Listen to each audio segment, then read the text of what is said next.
இப்போ நம்ம இந்த அபூர்வதாக்கு வருவோம்.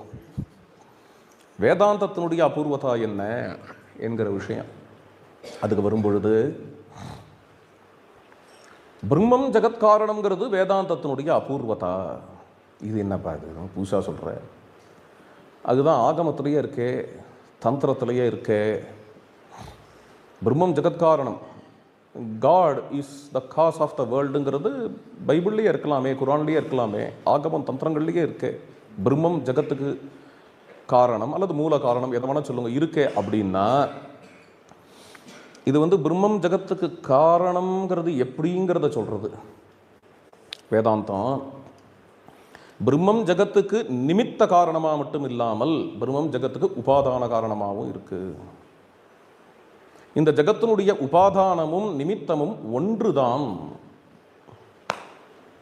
நிமித்த காரணம்னா என்ன அர்த்தம்னா, ஒரு பானை எடுத்துக்கோங்க, அதுக்கு நிமித்த காரணம் குயவன், குலாலகா. அந்த அந்த பானைக்கு உபாதான காரணம் மண்ணு. இந்த ஜகத்துக்கு உபாதான காரணமும் நிமித்த காரணமும் ஒண்ணுதான், அது பிரம்மம் என்கிற இந்த விஷயம் வேதாந்த விஷயம். இதை நீங்கள் யோக சாஸ்திரத்திலேருந்து தெரிஞ்சுக்க முடியாது, இதை நீங்கள் சாங்கியத்திலேருந்து தெரிஞ்சுக்க முடியாது, நியாய வைசேஷிகங்கள்லேருந்து தெரிஞ்சுக்க முடியாது, பூர்வ மீமாம்சையிலேருந்து தெரிஞ்சுக்க முடியாது.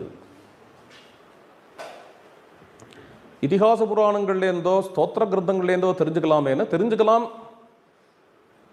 ஏன் ரிக்வேத சம்ஹிதாலேருந்தே தெரிஞ்சுக்கலாம்.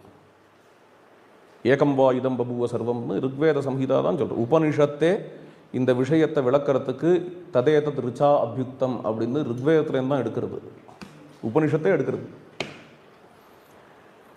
ரிக்வேத சம்ஹிதா இருக்கே இதை தெரியப்படுத்துறதுக்கு, யஜுர்வேத சம்ஹிதாவும் இருக்கே, சாம சம்ஹிதாவும் இருக்கே அப்படிலாம் கேட்கலாம்.